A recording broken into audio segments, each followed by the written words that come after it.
При одном слове «сказка» мы возвращаемся в страну детства и вспоминаем мудрые бабушкины рассказы. Народное творчество охватывает все стороны нашей жизни.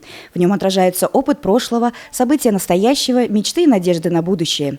В конкурсе «Здравствуй, здравствуй, сказка» приняли участие воспитанники дошкольных учреждений Сибая от 2 до 7 лет. Этот конкурс организован для дошкольных образовательных учреждений.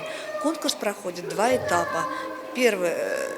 Первый этап – это для младшего возраста, а второй этап – это для старшего дошкольного возраста.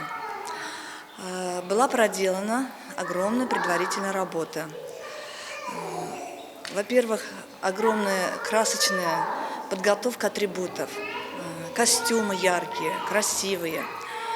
Подготовка детей. Дети с удовольствием выступают, рассказывают сказки.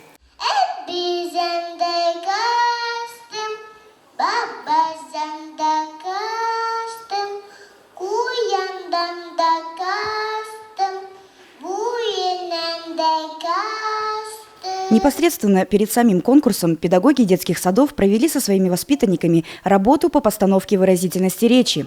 Организаторы отметили, что цель данного конкурса – поддержка и популяризация родного языка Башкортостана, а также воспитание у подрастающего поколения бережного отношения к культурному наследию.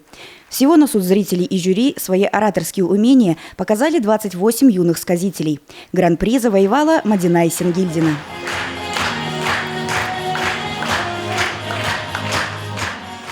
Евдокия Титаренко, Руслан Кумушкулов, Любовь Карпова, телекомпания СТВ.